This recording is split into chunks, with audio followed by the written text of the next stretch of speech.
There is a debate that I have been seeing on LinkedIn and so many other social media platforms over and over and over again about what method you should use in order to get into cybersecurity. Going back and forth between self-education, learning different things online, building a home lab, doing stuff like Try Hack Me, Hack the Box, etc., or obtaining certifications from CompTIA or ICT Squared or SANS Institute with the GIAC certifications.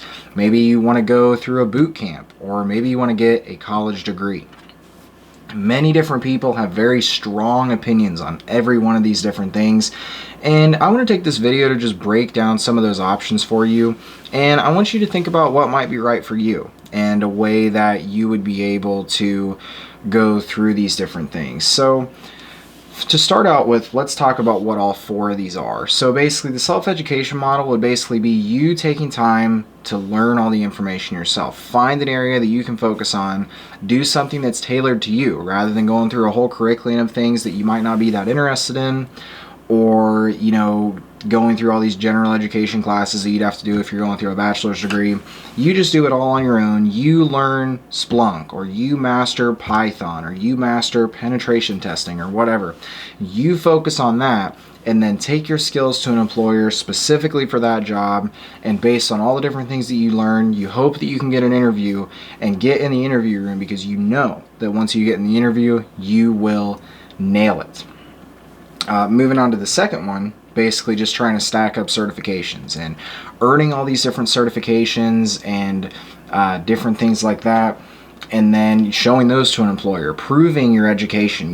But the difference between you and the person that self-learned, maybe the person that taught themselves on their own knows more than you, but you can prove your education to an employer just based on your resume if you have certain certifications that they might be requesting.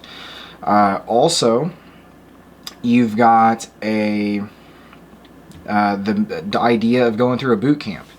And basically, these boot camps will advertise, if you do us, it's like a 24-week program, and within 6 months of graduation of this program, we guarantee you will have a job in the field. And that is just right off the bat, I'm going to tell you before I even get in depth, a scam, and they're lying to you unless they have an employer lined up on the back end saying, if you complete this program, we will give you a job immediately. Because if there's not an employer on the back end, they do not know that you're going to be able to get a job just based off the completion of their boot camp, no matter how prominent they think that they are. And then the last option, which is the one that most people dread and are doing everything that they possibly can, is going and getting a degree. And these are different things that employers are looking for, and so I want to talk about them. So when you're asking yourself how you're going to do this, what's the purpose that you're trying to do this for? Well, honestly, the purpose is, how can I prove my education to an employer? Now, if you think that you would be able to prove your education to an employer just based off of the self-help, you might be kidding yourself. Now, on LinkedIn, I've got a job pulled up here that I Googled entry-level cybersecurity analyst. I made sure that I was only looking for remote jobs, because the thing is, while some of us live in larger cities where there's a lot of cybersecurity options available, some people live in smaller towns and they need to look for remote jobs because there's no cybersecurity jobs within 50 miles of them. If you live in the middle of the country, you might even have way less than that. So they might need to look for a remote job. So I'm talking to you, self-education is going to be very hard for you. So I looked up entry-level cybersecurity analysts and I looked for remote jobs. Now here, this is one that popped up. Cloud security analyst, it's a remote job. There's over 200 applicants. So when you look down at the list, it talks about what you'll be doing. You'll be supporting the operations, engineering, product support, technical implementation teams by providing the necessary security expertise required to ensure that applications and infrastructure are implemented in accordance with company objectives for risk acceptance. So it's just talking about a lot of the different things. You can look down and you might see some certain things that you recognize, certain tools that you might have, but then down at the bottom, it's got this, what you'll bring. Very first thing, college degree from an IT security, computer related field, or equivalent experience with at least 3 years of professional experience, including security in the cloud. So right there, people get irritated because an entry-level job is requiring a college degree with at least 3 years of professional experience, including security in the cloud, under a search that came up for an entry level. Now, I will say this job didn't specifically say entry level, but when it comes to the things that it's asking you to do, you're going to be under direct supervision of a manager. This is pretty much describing what an entry level job would be. So they're wanting you to have the AWS Cloud Practitioner certification. They're wanting you to demonstrate experience in network security monitoring analysis, event escalation, cyber threat analysis, and vulnerability analysis. They're wanting you to have familiarity with Windows, Mac, and Linux. They're wanting you to have basic network fundamental knowledge, OSI model. They want you to have fundamentals in information security, including concepts related to confidentiality, integrity, and availability, as well as technical competency with computer BIOS, disk encryption, antivirus, vulnerability scanning, configuration scanning, and open source firewall. So all kinds of different stuff. And you as a self-taught individual might look at this list and say, I know all these things. You know, you probably know Linux better than the guy that went to college for cybersecurity and took one course on Linux. You know, you only use Linux. You don't even touch Windows. You know all the different commands you can use. You've got all the different syntaxes memorized. You know Python, you know all the different things. But ultimately, if you don't have that college degree or the equivalent experience that would be coming with a college degree, so it sounds like they're basically looking for, if you don't have a college degree, they're wanting you to have like 4 years experience in the field. Well, you're looking to get into your entry-level job. How are you going to do that? You know, and then down at the bottom, it's saying that it would love for you to have professional certifications in information security, which is, you know, they're talking about your CISA, their Certified Ethical Hacker, GSEC, CISM, CISA, CCSP, your Security Plus, etc. And so they're just giving you all kinds of other stuff. And they also want you to have some experience doing application security assessments or penetration tests. And then it talks about all the different stuff that you'll get in terms of working with this. And so with Linux Premium, I want you to see this. Not everybody has Premium. I just have the free trial of it. I'm probably not going to pay for it for a really long time. Maybe when I start a serious job search after I've completed my degree, which, spoiler alert for the end, I'm about to start my degree because of all the things I'm talking about in this video. But you can look at how you're going to compare. So there's 796 applicants for this job. 351 of them are entry-level applicants, 241 are senior-level applicants, 23 manager-level, 8 director-level. 54% of these people have a bachelor's degree, okay?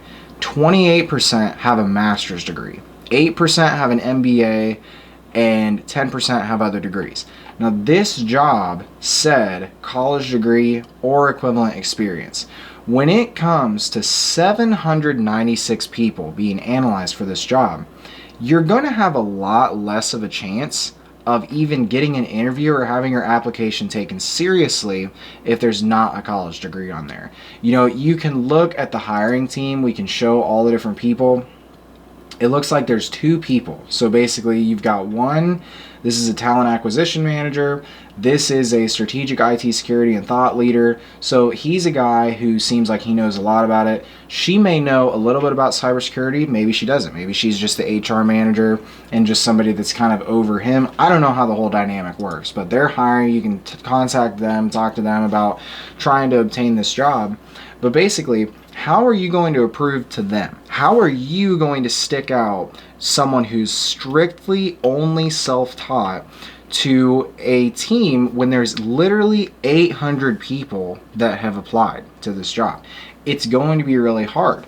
Down here, here's another one.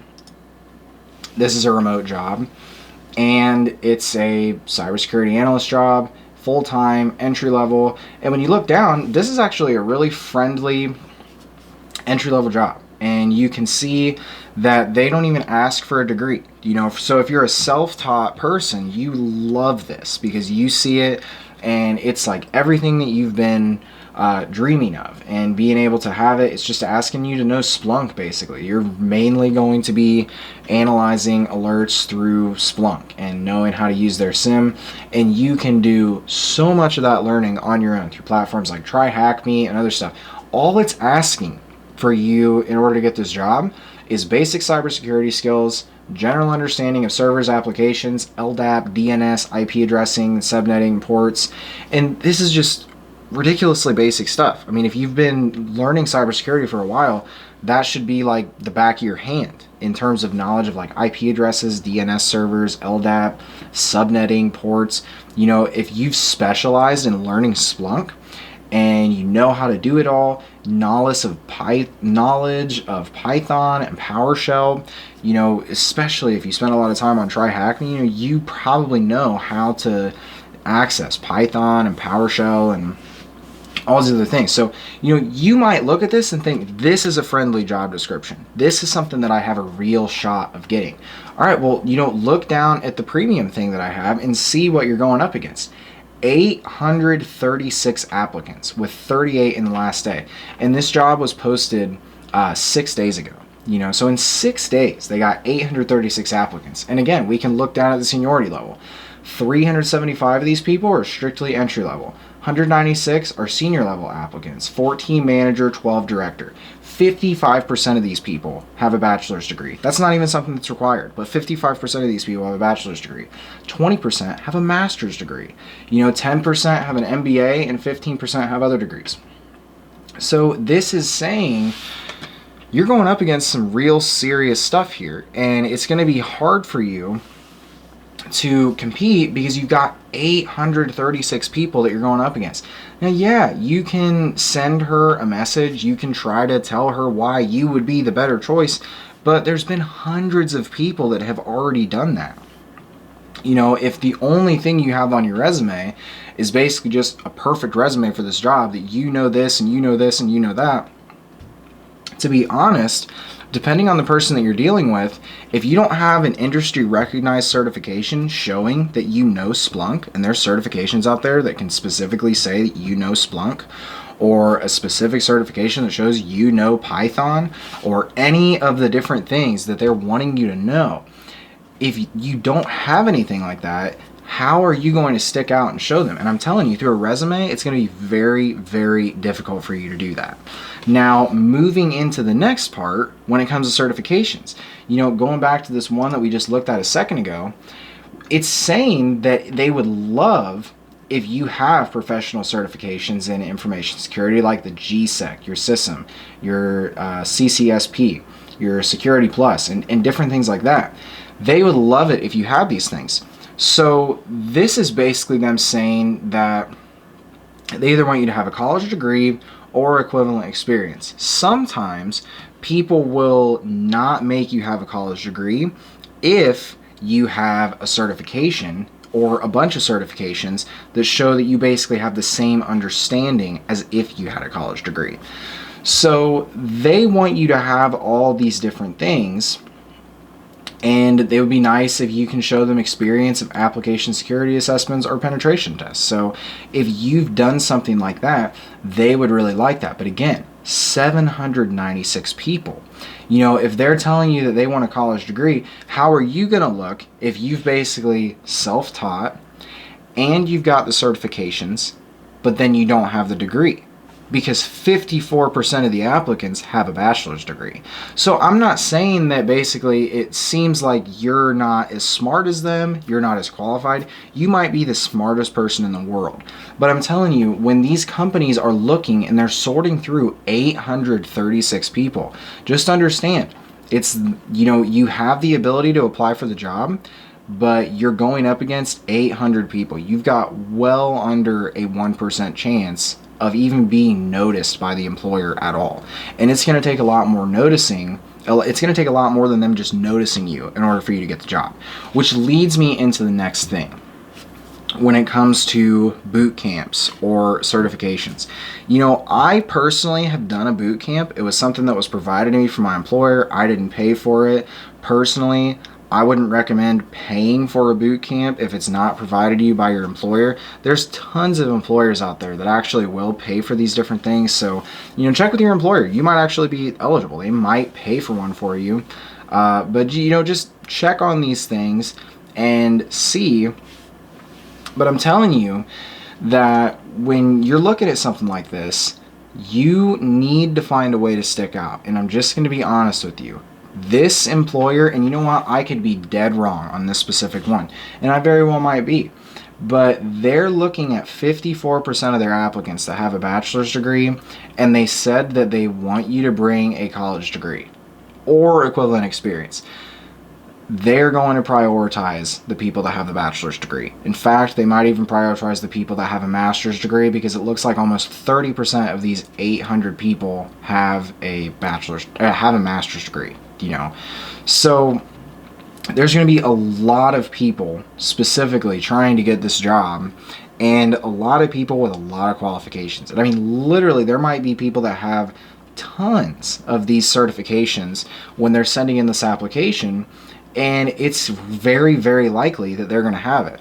Now, people make the argument, I don't need a bachelor's degree to learn cybersecurity. I don't need a bachelor's degree to get a job in cybersecurity. And you are 100% correct. You don't need any certificates. You don't need any degree to get it.